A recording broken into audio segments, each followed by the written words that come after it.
Jay Smith. Still Jeff Lafayette.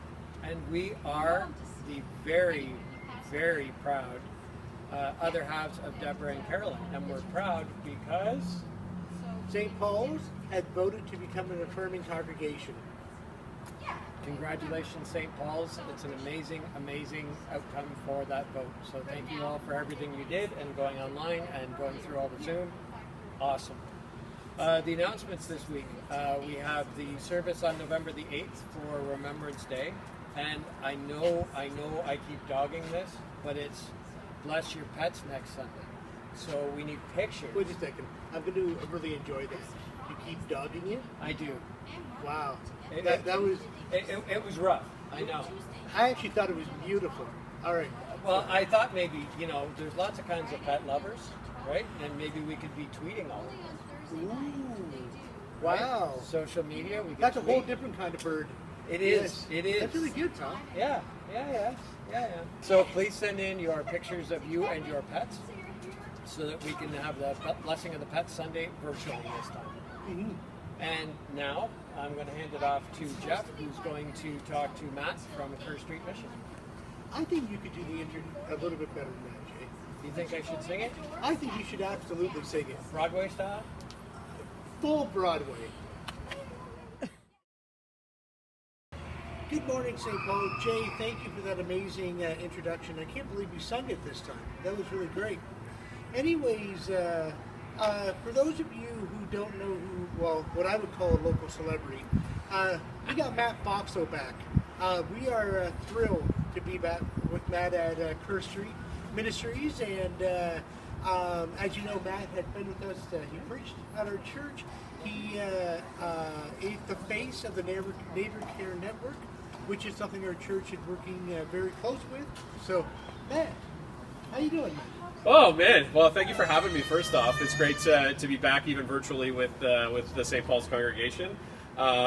It's been a crazy time here at Kerr Street Mission. Obviously, throughout the COVID pandemic, is still ongoing. But we are adapting to everything as it has been going on through this time. We have never shut our doors. So in terms of that, we've been still giving out food. We've still been working with people that are in distress and crisis in the community, and just doing our best to support everybody through this time. So, what do you think has been maybe the hardest hit community, or the area that you've had to maybe put the most energy into throughout the pandemic? Well, really, primarily, first and foremost, it was just about getting food, making sure that people had access to food. In terms of, the distress and crisis, the Neighbor Care Network stuff, we kind of put that on hold, saying, okay, you know what, everybody's kind of in distress and crisis right now. We saw about a 54% increase in service over the pandemic and COVID-19. And that's of people that we've never seen before. We removed all our restrictions in terms of income and support, and said, look, you know what, if you need food, come and get it. The meals continued, which was great. The churches have still been, the churches in the community have still been providing meals on our regular meal times. They've just been takeaway, so they've all been served, and they just come to the market and grab it. And then as those things have kind of eased off, now we're looking at a lot of people in the community that are suffering from rental arrears and a variety of different more severe crisis situations where maybe the government is not stepping in on those things that they were early on and providing support. Now they're starting to pull those things back, and now we know the landlord-tenant board is now back at full strength and putting evictions forward. So we are definitely members of the Neighbor Care Network, and we are, I'd like to think, active. We try to help as much as we can.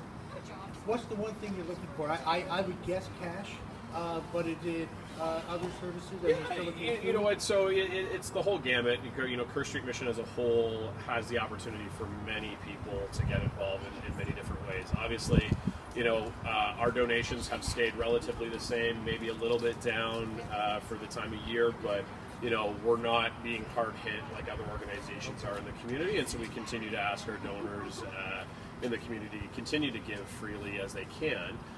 Really, outside of that, you're looking at food drives, donations of food. We're still feeding more and more people all the time, and so getting out and making sure that our shelves are stocked all the time for food is very important. And then really from the Neighbor Care Network standpoint, it's really getting people that are truly committed to wanting to work and volunteer with people that are in distress and crisis situations, and that's the goal. We are now running virtual training for all of our support volunteers. So if that's something that people in the congregation are wanting to get involved in more and get trained and actually come alongside some of these individuals and families in the community that need help and assistance, we would be more than wanting that support. And then two, you might not be able to do all of that stuff, but you know what? You might be a dentist, you might be a mechanic, you might be, whatever you can give of your time and talent.